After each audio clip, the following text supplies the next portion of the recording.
Welcome everyone. Thank you for joining us this evening.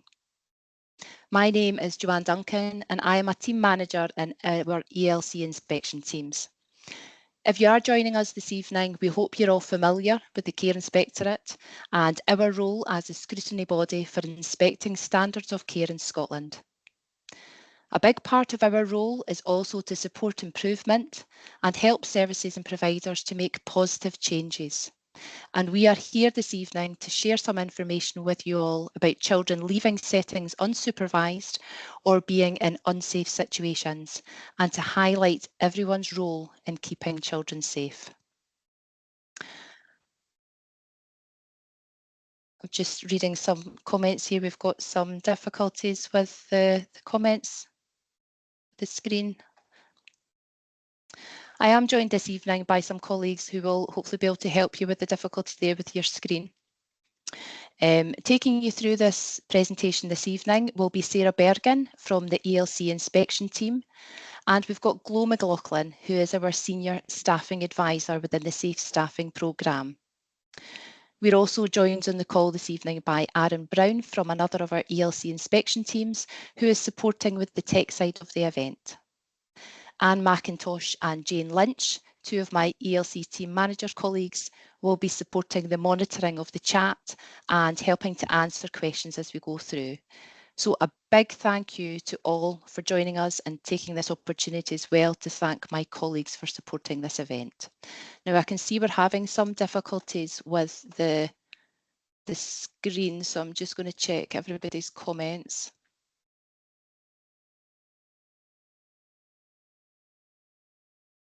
So I think some people are having difficulties with the volume. So I'm not sure if you want to try and leaving and rejoining, or just making sure that the audio is connected to the appropriate facilities that you're using, if that's okay. Can some people make some comments in the chat if you're able to see the presentation, please?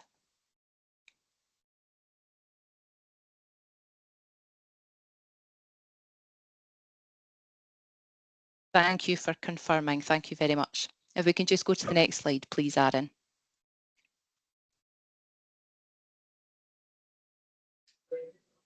Thanks. Sorry about the teething problems we've got at the start. So I'm going to be shortly passing over to Sarah, who will provide the overview of some data that we hold as the regulator about recent occurrences and settings, and revisiting some of our resources to support you to further consider measures that can be put in place to keep children safe in your settings.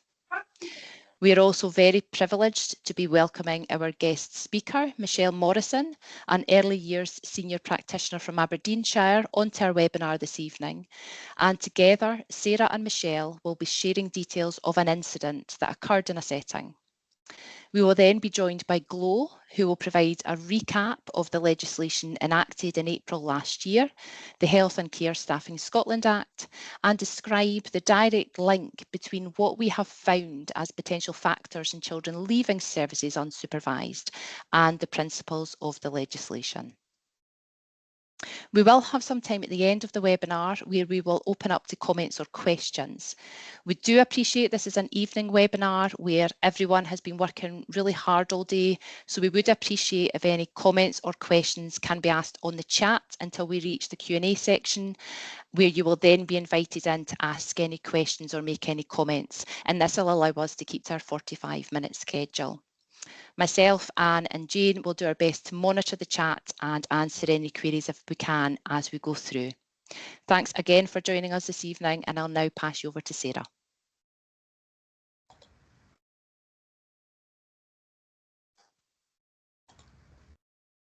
Now, just checking everyone can see and hear me. Okay, good evening, everyone. I'm Sarah Bergen, as Joanne said, one of the inspectors in ELC2, which is the Aberdeen, Aberdeenshire and Shetland team. And as Joanne already said as well, thank you for taking time out of your evening to join us. Can I just say that I'd much rather be standing in front of you all in a room and have that back and forth rather than be behind a screen. So bear with me, I'll do my best to keep it as interesting as possible relating to experiences. I'll start by giving you a wee bit of the background, and then we'll take a look at Samoa together. I'm sure you'll be thinking, oh, we do that, or maybe we used to do that. We'll maybe think about that again, or hopefully it'll give you some ideas. I'm sure all settings, including our childminders, are aware that there is a requirement for services to notify the Care Inspectorate of specific matters, including accidents, incidents, protection concerns, your allegation of misconduct by provider or any persons employed in care services. And children leaving settings can fall into any of the above categories, really depending upon the circumstance and the outcome of the incident. We don't have a specific notification for children leaving settings. Joanne will pop a link in the chat now you'll see it there on the screen, our records and notifications guidance. When completing a notification, it's really good if you can include the circumstances and any actions that have taken, as it gives us a really good overview of what has happened. And once the notification has been submitted, your inspector will give you a telephone call to follow up on this. And we're really just calling to see if we can add value to your reflection, or to check if there's anything else, which would keep children safe going forward. We have followed up on incidents with an inspection where concerns remain. So last October, we produced a report requested for the Scottish Government regarding children leaving settings unobserved by staff. And at the time, we had undertaken several actions to raise awareness of the issue within the sector. And the aim was to support the sector to try and reduce the number of incidents and therefore risk to our children. So this included the creation and the promotion of the Samoa campaign. We raised awareness of Samoa at meetings and events. There was the publication, I'm sure many of you have seen our practice notes, to support curiosity, exploration, transitions, trips, outings. And these continue to be promoted across our social media platforms and on our Care Inspectorate Hub. So later we will have a look at Samoa in more detail, and we'll share a link with you to direct you to those practice notes as well. So the Keeping Children Safe Bite Size was also developed, and it was developed jointly by our ELC improvement team and scrutiny and assurance colleagues leading on Samoa. And we'll also share a link for you with that this evening as well. So we've shared good practice stories around Samoa and articles with the sector and promoted Samoa on social media. And we're going to share some of the data included in the report with you. Can I have the next slide, please, Aaron?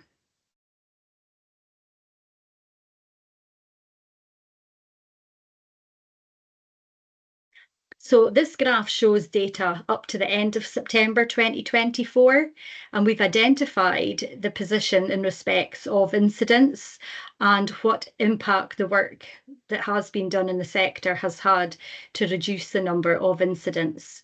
While we don't have complete data for 2024 in this graph, we can identify a reduced pattern, which can provide some reassurance that the number of incidents is reducing. We can see a significant drop in incidents following June 2024, which is a continuous thick purple line. And we've attributed that to, several potential factors. We appreciate that many services and childminders close for the holiday period in July, but we also recognise as a factor the positive work that you're all doing in the sector following our social media campaigns that were launched. And these campaigns and discussions help teams reflect together. They identify more potential areas of either the environment or practice that could result in children having opportunities to leave settings or be in unsafe situations. So we genuinely do thank you for your engagement in the past with our campaigns and the positive work that you're all doing in your settings, within your teams, that we feel have contributed to this reduction. We now need to continue this positive work and take forward, when the new term starts following the summer period. We recognise that many services and childminders remain open throughout the year, but in August we see an intake of new children, new parents, and often new staff to our settings. And it's really thinking about, at that time, are we revising policies and procedures with new families joining our settings? Are we supporting the new children and revisiting with our old children, returning children, sorry? And are we assessing risk in our environments daily and being aware of any changes? We often find that some services, who have consistency in their staff team, that there's that kind of unspoken ways of many procedures, but we really need the practice to be spoken and, need to ensure that all staff have the same level of understanding of their roles and responsibilities to keep children safe. Is there a common understanding of what underpins your practice, with all your colleagues? We spoke years ago in early years about having eyes in the back of your head, and that really is, what we need to have. We all need to work together to share the responsibility of having that common understanding about how you and your teams are ensuring all children are accounted for in whatever way you do, across your setting. We also need staff to be inducted and supported in ways to allow them to practice safely and provide high quality care that we know everyone, is aspiring to provide.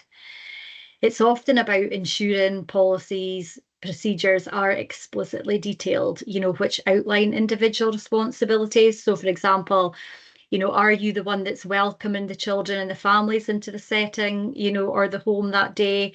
Are you monitoring the gate? Are you assigned to the outdoor area, during a specific time in the children's session?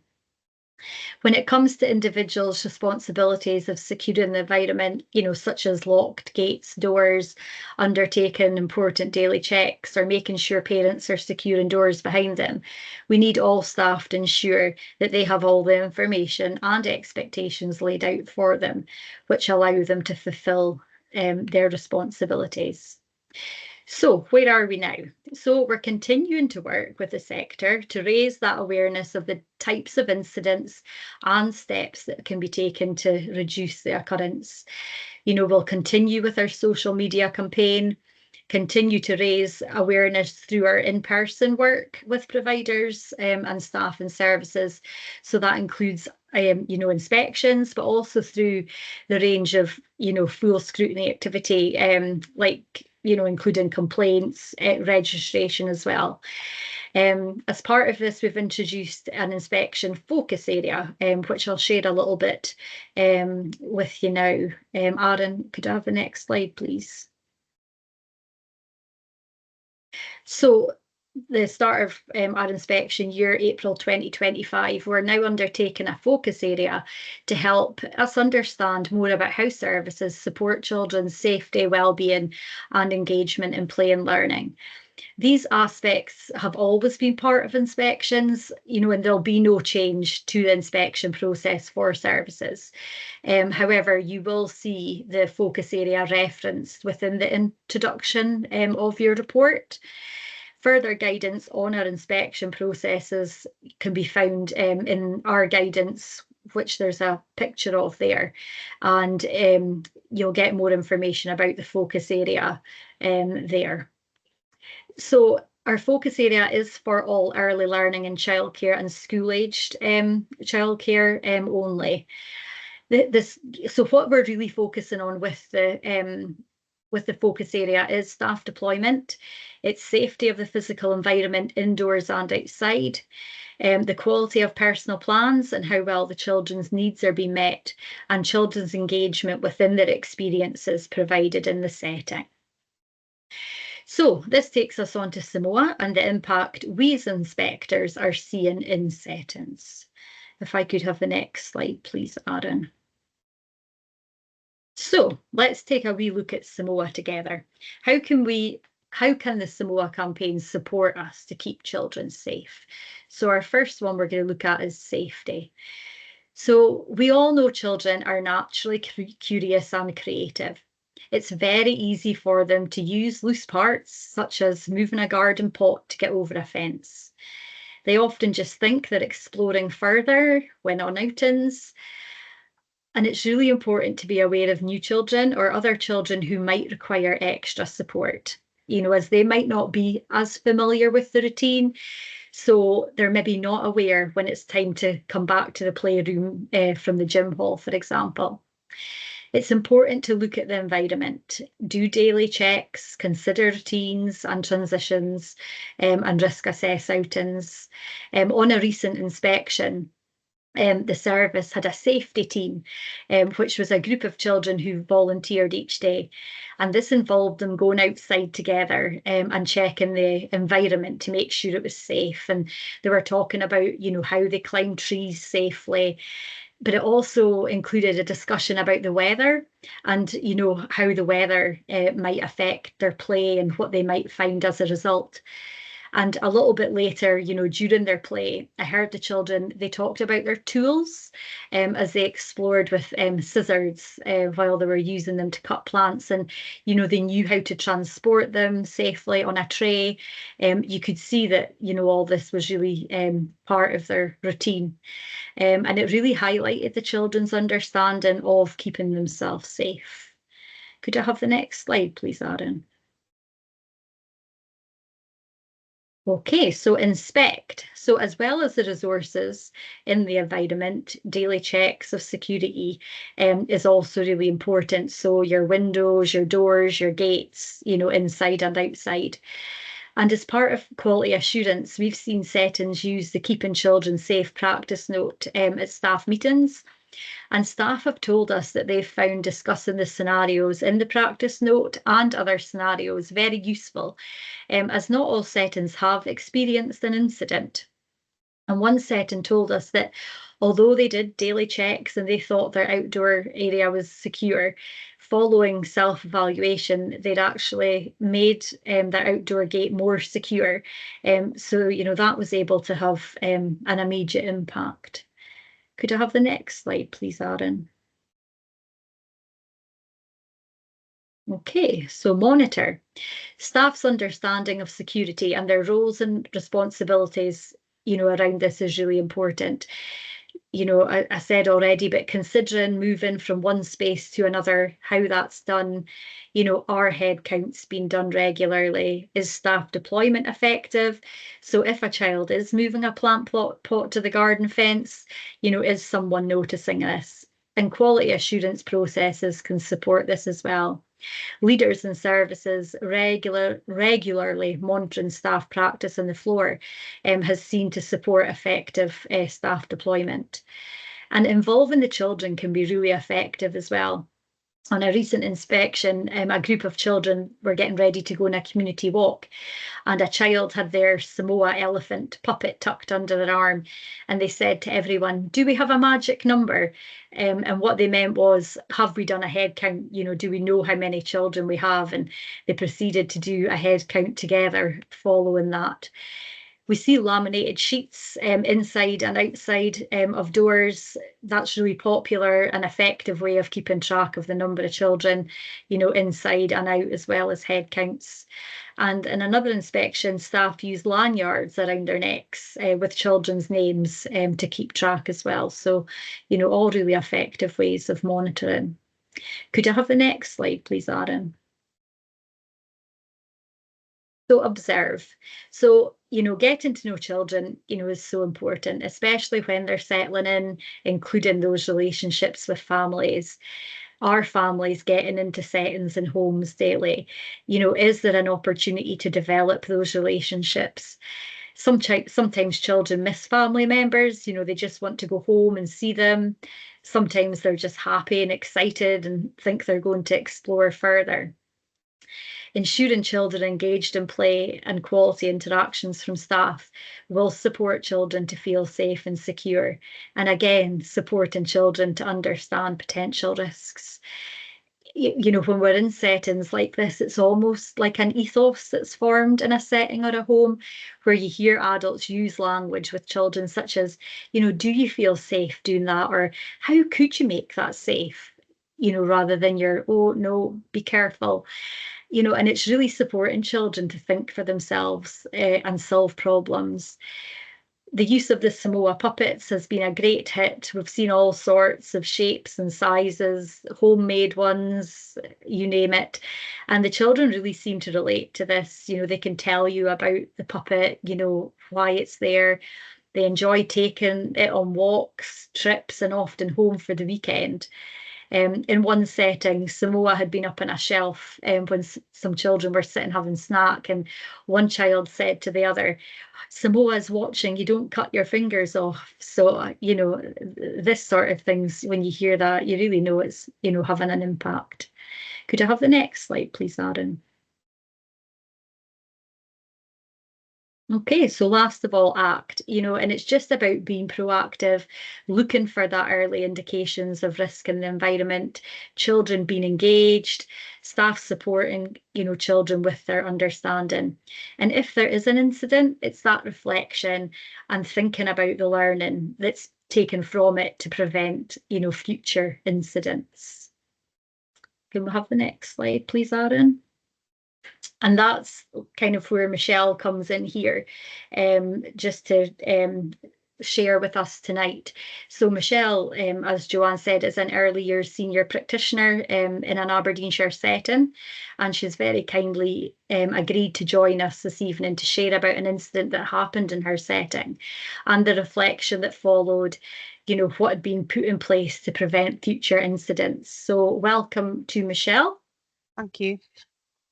Michelle, can you just give us a brief overview of what happened? Yeah, so we had an incident in 2023 actually that was quite difficult at the time, but you know, we learnt a lot from it. So there had only been 11 children on this day, which is unusual for us. We normally have about 30, and the numbers had been counted, and the person was coming in to, that was dealing with the gate had gotten distracted, and a child had came in late, and the staff were going to be going out for a walk, or two of the staff was going to be out with a walk with the 11 children. And when the numbers was checked, she'd agreed that this was correct, but it turned out that there was a child left unattended in the toilet. It was all kind of dealt with quite quickly, but it was quite a harrowing incident, quite you know, traumatic for everybody that this had happened. So yes, it was quite scary at the time, I think is the best way to put it. So what would you say, like, what was the impact like for staff? You know, relationships with families, was that impacted at all? Yes, so it was really scary at the time, because you always go down the what if routes, don't you? When you something like that happened, we always kind of think of the worst case scenario, but nothing hard came to, there wasn't any risk to the child at that point. It was just a miscommunication. The parent, it was quite daunting to be speaking to the parent about this, because you want to be a trusting setting, you know, you work really hard to look after their children and their child really well. So I think the best way to be with the parent was that I was really honest, you know, and open. I made sure that the parent was well informed about everything that happened as it happened and as it evolved, you know, when I went into the investigation period of looking at the incident, because that needed to be done as well. The dad found it really hard, because he then had heard the information secondhand from mum. So again, he was overthinking, quite rightly so. The what ifs, you know, and it sounded bigger and worse to him. So he came down and we had a chat, and he said he felt really reassured that everything had been in place, that it was an error, and that the child hadn't, you know, come to any harm. So they were reassured by that, and they were reassured by everything that we had put in place in that point. And also just all that constant communication, both verbally and written. I think it was important to follow this up with written statements, you know, emails to the parents. So and did staff members need support, Michelle, as well? Yes, as a team we did. It was quite traumatic. I'm not going to kind of lie regarding that, because it was one of the guilt is real, you know, but and everybody had different scenarios to what they had felt, because they'd had different parts to it. The poor member of staff that had been on the gate and done the head count, she really struggled for about a week, not sleeping and feeling really guilty, because obviously we were trying to untangle why it had happened, and we'd obviously informed the care inspector and we'd informed the early years team, and we were speaking to the parent. So that Michelle, was hard. How were you supported by the care inspector, and how, did it add value to your reflection? Definitely. I think I felt that the care inspector really kept me calm, because you are heightened at the time and you worry because you take your roles really seriously. And I didn't feel judged at all. I think she was very much able to put it into context of what it was, and it was a near miss. Although it felt like a big incident at the time, for us it was just a near miss, not just, but it was a near miss. So that helped. And then obviously the early years team were the same, and they helped me go through the processes of the investigation, because I wanted to make sure that from the HR point of view, the work performance point of view, that everything was covered. And then I think you're probably asking a minute, but the roles and responsibilities, it was like you mentioned earlier, it's about everybody knowing what role and responsibility. Being really clear, isn't it? Yeah. No, absolutely. So would you say that this has had an impact on keeping children safe in your setting? Yes, definitely. We looked at it as a team. It was very much, it was a team effort to what have we missed, what could we do to improve. So we looked at our sign-in sheet and how we do our register, and we now highlight the children that have gone out so that there's not that confusion. It's really clear on our sign-in sheets that the children have gone, or not gone. So it's easier to count.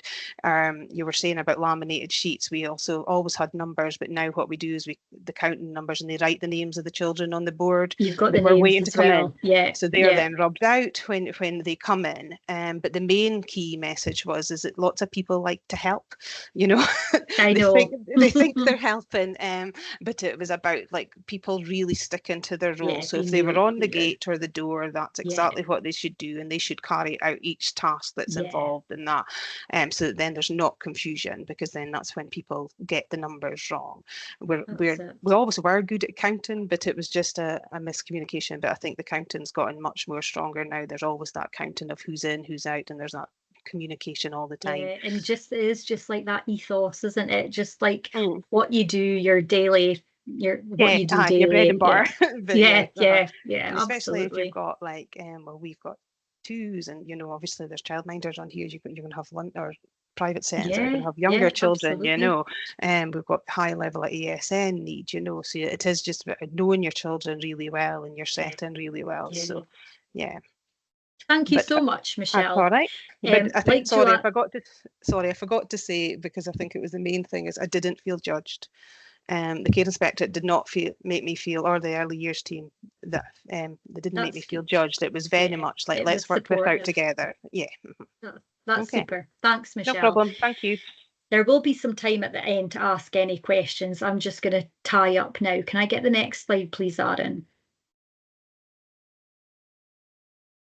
So just a wee recap of the Samoa resources that we have available. So they're easily accessible, for all our services on the hub. There's a link going to be in the chat for some of the resources, as well as a link for our bite-size video that was developed by the improvement team. So here you'll find the Keeping Children Safe practice notes, the Samoa bite-size session, and posters that you can display in settings or homes. And if you have used these previously, that's great, but they're also really good to revisit as a refresher, using during quality assurance and self-evaluation with staff to support their understanding. That can be really effective as well. We've heard that some local authorities are delivering their own training around keeping children safe to support settings. And just recently, we've started piloting a social story to be shared with children.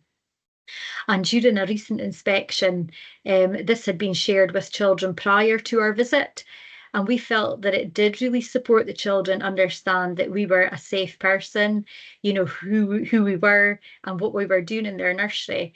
We felt lots more children approached us, to say hello. And one child, even sat down next to me on the bench outside and asked, they told me their name, they said, "My name is," and asked if I was having a nice time. So, that was lovely. Like I say, it's just been piloted at the moment. So something to, look out for. So thank you for listening, and I'm going to pass you back to Joanne. Thanks very much, Sarah. And, thanks very much to Sarah and Michelle there. We are so very grateful to Michelle for giving up her time this evening and sharing her experience with us all. And I hope everyone does agree. It's really great to hear and learn from real life experiences. And I hope that has supported many of you if you can relate to anything similar in your settings. We are all aspiring to improve, and we're all here this evening to work together to keep children safe. What we are also very committed to is promoting the wellbeing of individuals practising in the sector, whether in settings or working independently as a childminder, for example. And we wanted to link this work involved with this session to the legislation that was enacted last year. So I'm now going to pass over to Glo, who will provide information about some of the key guiding principles of this legislation that links directly with our topic tonight, and Glo will direct you to further resources. So thanks. Glo, over to you. Thank you. My name's Glo, as Joanne said, and I'm a nurse and an inspector, but my primary role is in regulation. And for the past 2 years, I've been seconded into the Safe Staffing Programme for the implementation and laterally the embedding of the Health and Care Staffing Act. I am sure you will have attended several presentations about the Health and Care Staffing Act and its implementation from April 2024. And this is a great opportunity to explore how we are all embedding the Act into our day-to-day practice. The aim of the Act is to provide a statutory basis for the provision of appropriate staffing in health and care services, enabling safe and high quality services and improved outcomes for people and, importantly, children experiencing care. This is the first time in Scotland where we have had a legislative basis linking staffing to outcomes for people and, again, importantly, children, as well as a genuinely new principle about ensuring the well-being of staff. The legislation links closely to many of your established safety procedures, processes, outcomes, risk management, and reporting mechanisms that we've heard about already. All registered care services have a duty to follow Part 1, as the two main purposes and the guiding principles are the foundations of the Health and Care Staffing Act. The 8 guiding principles on this slide must be considered when arranging staffing in order to achieve the two main purposes and deliver care that protects and keeps children safe. You should be able to evidence how you consider the guiding principles when making decisions about staffing. And we're going to spend a short time exploring Principle 5, ensuring the well-being of staff because it's new, and Principle 7, allocating staff efficiently and effectively. And importantly, linking these principles with keeping children safe. Next slide, please. On this slide, we have connected Guiding Principle 5, ensuring the well-being of staff, to existing complementary standards and codes. These help underpin safe staffing practice. The 2 health and social care standards on the screen have a strong link to staff well-being and aligned fully with the Health and Care Staffing Act. The SSC codes underpin safe practice with clear standards of conduct and practice for those of you who are registered with the SSC, and this is to help ensure a trusted, skilled and valued workforce. There is also a SSC code of practice for employers, which includes, for example, fostering a culture where staff feel comfortable discussing dilemmas, and written procedures to protect staff, children and others from harm. We heard from Sarah earlier about the importance of new staff understanding their roles And it is the responsibility of providers and managers to ensure staff have been equipped with the required levels of support, knowledge and resources to carry out their job. Practitioners also have a personal responsibility to ask for support should they ever not feel able or feel well enough prepared to carry out their duties to keep children safe. Michelle spoke about all staff understanding the importance of keeping each other accountable and answerable for key activities and tasks. The Early Learning and Childcare National Induction Resource is a key document with a clear vision that can support consistency in your settings or your home if you're a childminder. And it includes, for example, core competencies, practical tools, reflective practice, access to key learning resources, and links to engage with the Wellbeing Hub. Next slide, please. Now let's have a quick look at Guiding Principle 7 of the Health and Care Staffing Act, allocating staff efficiently and effectively. Effective staff employment has the greatest impact on delivering high quality care, achieving outcomes for children and ensuring their safety. This slide demonstrates how staff allocation is already linked to established areas of good practice, so it's not new. When deploying staff, do you consider lunch times, play session, end and start times to ensure there are enough staff available at these often busier times? Do all staff understand their roles and responsibilities as described and shared by Michelle? Sarah mentioned during these busy times, staff need to be alert to what the children are doing, what they're exploring. This means staff teams need to work well together and communicate effectively with a shared understanding of roles and responsibilities in keeping children safe. So does your approach to staff allocation align with your current safety procedures? Are they based on a current up-to-date review of the services, fences, gates, perimeters, and overall approach to security? Simply, safety requires the right staff in the right place with the right skills at the right time. What happens if you have one member of staff supervising the gate or the main door at arrival or home times? Are the right safety measures and contingencies in place? Can that staff member maintain safety and security if a parent wants to engage in a conversation about their child? It's important to establish trusting relationships with families with time to talk, but you must also ensure staff are in the right places and alert to any risks of other children leaving the premises without an appropriate adult. We know that when children have left settings unsupervised, there was often a distraction or interruption that disconnected staff from their designated duty, or a less experienced staff member not fully supported yet to understand their role and risks in respect of children's safety. It is so vitally important that everyone takes a shared responsibility and that all staff are given the appropriate levels of support to understand and respond to known and emerging risks. Risk assessments don't keep children safe on their own. It's their consistent implementation and regular review by the whole team that ensures and increases safety. Knowledge and clear direction become powerful tools for supporting staff allocation, staff well-being, and children's safety. When staff feel confident and equipped to practice safely and effectively, they thrive. And that's a direct result of the dedication and hard work that you bring to your roles every single day. Next slide, please, Aaron.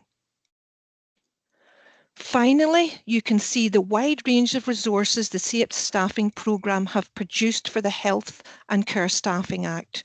Joanne will add the important links to these resources in the chat, and they're all available online.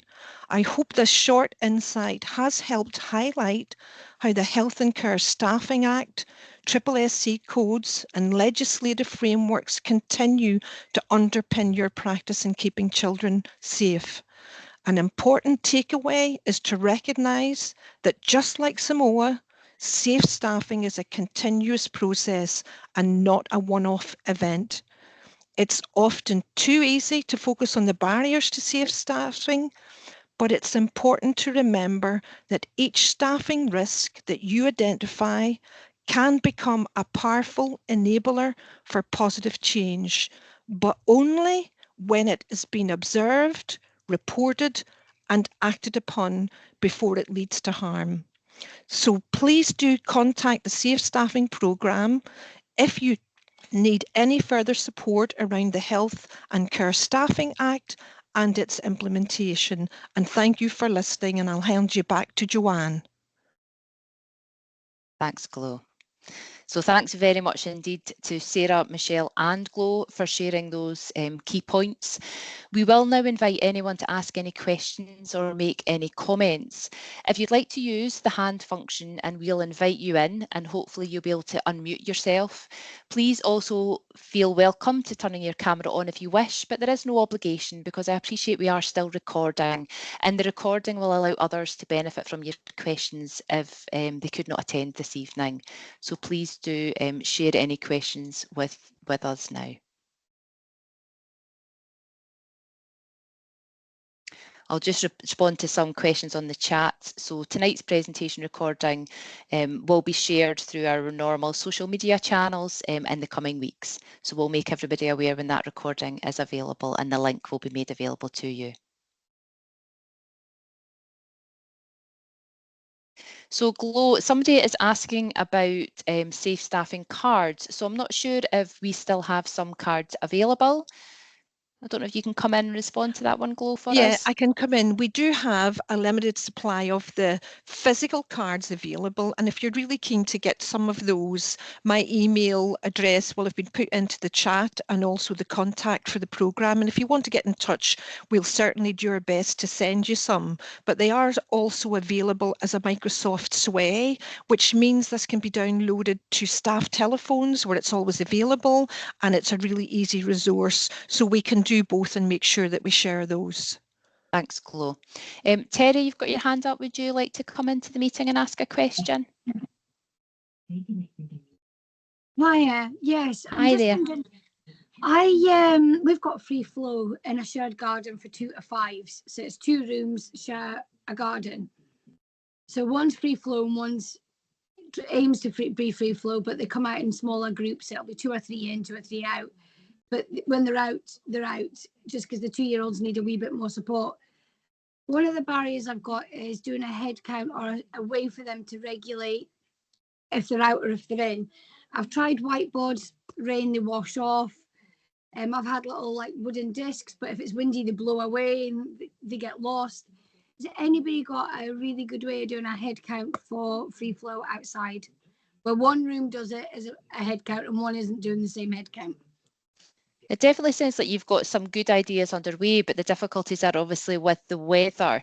So perhaps you could use the sticky numbers. I've seen people use Velcro numbers where they can identify the numbers if they can be put on the door. Yeah, we've tried Velcro numbers, wooden logs. We've even had metal numbers 1 to 25 put on the fence. Problem is the 2 to 3s also share the same garden. So the older age group have a different way of regulating if they're out or if they're in because they run free flow. So the little fingers from the minis will come and take the numbers, they sign them out, they sign them in. So it seems to be hard to regulate the 2 age groups in the same garden while allowing the older group to sign out and in every time they come in and out.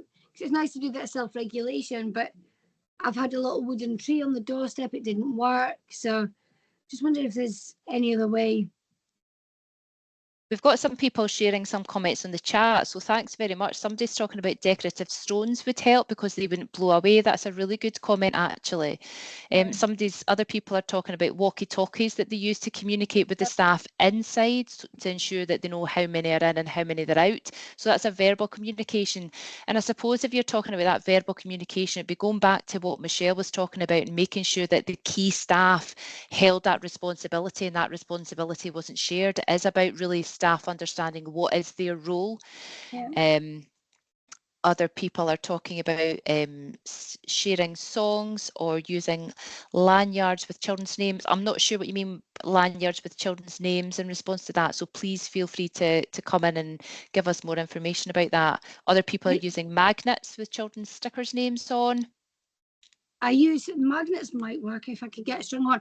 We use the walkie-talkies all the time, but it's more the children's awareness. That helps for the adults' awareness of who's where, but it's to promote the awareness of the children, that they tell us that you're going inside, tell us that you're going outside, let us know where are you safe. It's more for that child's voice rather than the adult's voice. The adults are communicating it. I just don't think the children are getting why they have to do it either. And a couple of the systems I've had just haven't worked. Right, yeah, and with children, it is just revisiting that. And what Sarah was talking about earlier was just revisiting the discussion with Samoa. Michelle, I can see you're looking to come in. Is that in response to this, Michelle? Yes, I can hear that you're obviously in a bigger setting with lots of age groups, and I can understand that you're trying to get the younger children to be more responsible.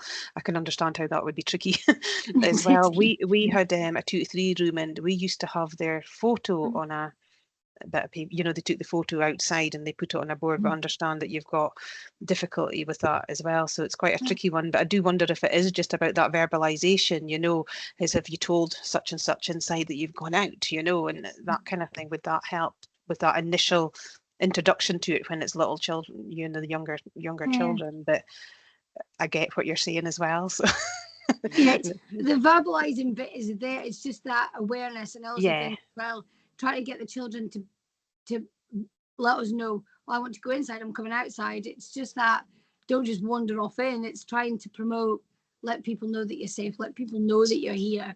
Yeah, so we try to deploy our staff into certain areas. So when they're coming inside, there's somebody at the area where the free flow is, so they will often say, have you told such and such that you've come in, you know, and so we encourage them to go back out and say that they're coming. I don't know if that would help either. So and we're doing that, and we use the walkie-talkie, so that kind of side of it is really there. Tricky.